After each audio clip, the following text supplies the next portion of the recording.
Hi everyone. So I'm here today to talk a little bit about some of the ways and some ideas and tips for how we can cope and manage through this difficult time. So some of the resources that I came across came through the CDC's website as well as a blog post in Health and Aging.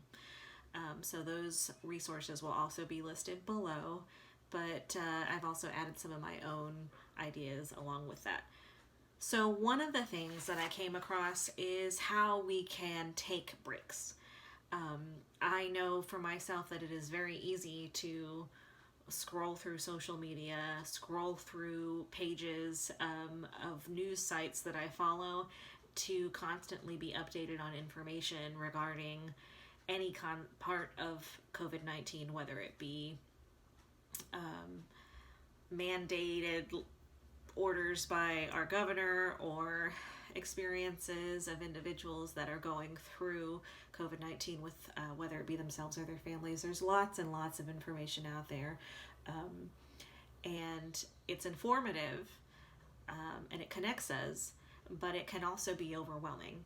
So one of the ideas that I came across from a colleague of mine is to limit that time that you spend on those news sites or the social media scrolling that has a lot of this information, and to limit that to an hour. So maybe if you follow a news page on social media, you can put it to where even though you like it, you don't follow it so it doesn't show up in your feed, so that you can utilize that time that you've set aside to go to that website or that web page to view the information that you want to have daily, but not throughout your day, so that there's kind of that limit there. Another idea is to take care of our bodies. So a lot of times our bodies and our minds kind of interact with each other, and whatever we're feeling in our hearts goes to how we're experiencing things in our bodies, and whatever we do within our bodies, such as exercise or meditation, can affect how we get through our days. So one way that you can take care of your body is through something like mindfulness activities and meditation. Headspace is a wonderful app that can be on Android or iPhone or even through the web page. And I've provided a link below, but they are giving free access to all of their content for educators, administrators, and support staff. So that is an option that you have and is a wonderful resource. I use it myself, and there's mindfulness activities, there's activities that you can do when you're on walks or exercising, or just simple meditation, even help getting to sleep. So there's some great ideas there. Another thing for taking care of your body is something such as yoga.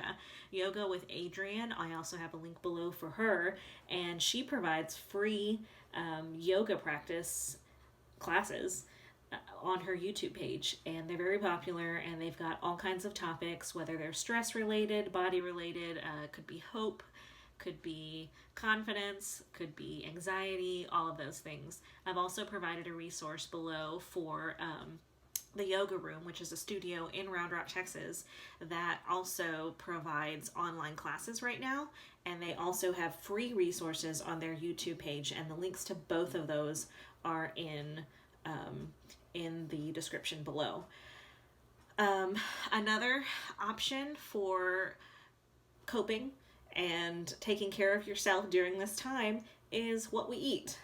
It's really, really easy when we are stuck at home, for those of us that are, to take a trip to the fridge or to the pantry. And, these are things that we do, but when we can be mindful of it, to try to remember to be a little healthier. So there are some ideas on how to do that from the CDC, and I've included that link below as well. But they basically just say, incorporate some more healthy options into whatever it is that you eat. If you have extra time and you are cooking, then maybe explore something along the lines of a more healthy or extra healthy meal that you can try and possibly share with your family. Exercise. So exercise is very important We think about endorphins. The CDC recommends that you get about 150 minutes per week of moderate exercise, and that could just be brisk walking, or it could be more active exercise that fits you.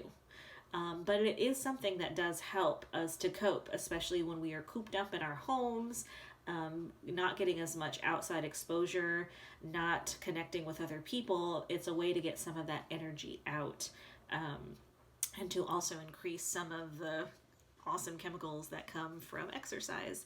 So I've also included a link to Daily Burn, which is an app that is providing 30 days of free access to their membership, and they have exercise that can happen, that you can do within your home, and many of them only require you and your tennis shoes, so it's accessible. And then the other idea is, if you are walking, or if you would like to walk your neighborhood, and it's just one of those situations where you feel that you are in close contact with others at a level that makes you uncomfortable, then consider walking a little earlier, maybe before the sun comes up, or maybe after the sun goes down, when there are less people out and about. So that's another option, and it can be a peaceful option. Getting sleep, plenty of sleep, is also something that's very important to our well-being. Think about a day when you don't get enough sleep, and you're on edge and your mood is not optimal, and think about a day when you've woken up and you've had a great night's sleep, and you're ready to tackle your day. Well, one of the ways to help ensure that you get better sleep for most of us is to set a schedule. So going to sleep at the same time every day and waking up at the same time every day can help a lot to help our bodies know when it's time to rest.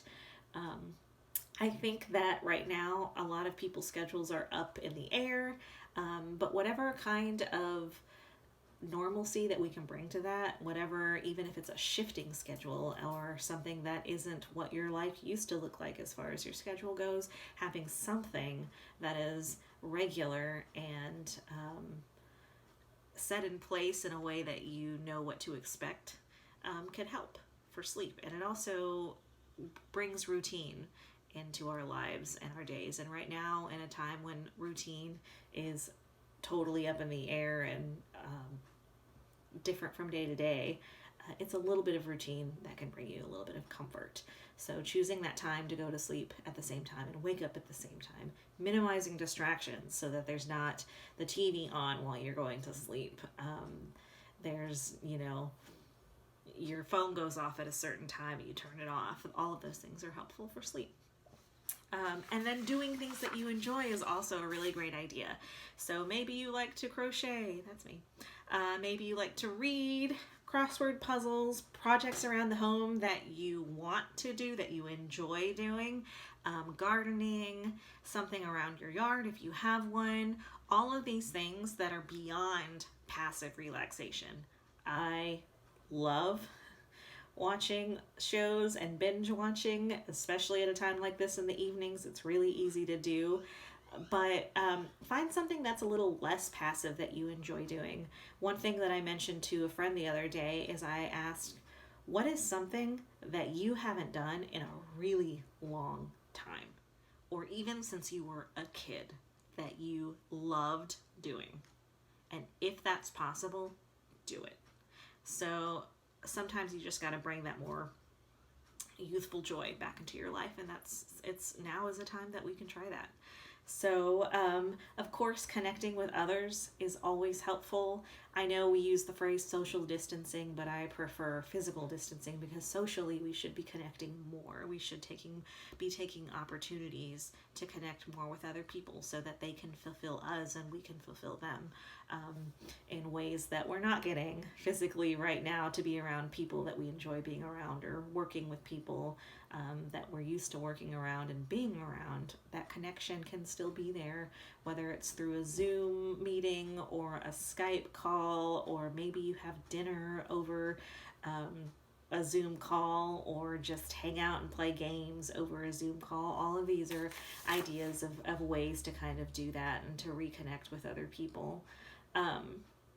And then finally, if you do need support, there are ways to seek that out virtually. If it's someone you trust and you need to reach out, do it. If there are other concerns that you have for yourself, I've also included some links that the CDC provided that includes some support systems for some of the struggles that you or someone in your life may be going through. And then, of course, always remember that if you are feeling overwhelmed with sadness or depression or anxiety in a way that is dangerous to yourself or to anyone else, then please dial 911 or please dial a substance abuse or mental health hotline, which are also included below. So hopefully this gives you some ideas of ways that you can manage your time in a way that helps you cope with the current situation.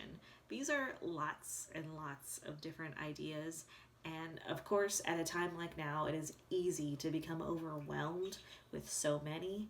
So please, if any of them spoke to you, if it's just one or two, just take those one or two ideas, no matter how small they are, and try incorporating them into your day-to-day so that you can experience a little more relief and peace and joy at a time that can be very, very difficult. I hope that helps. Again, the links for a lot of the resources I mentioned are below, along with some descriptions of what we discussed. And again, these can also be found at the CDC website link below, and the Health and Aging blog link below, where I also obtained some of this information. Have a good one.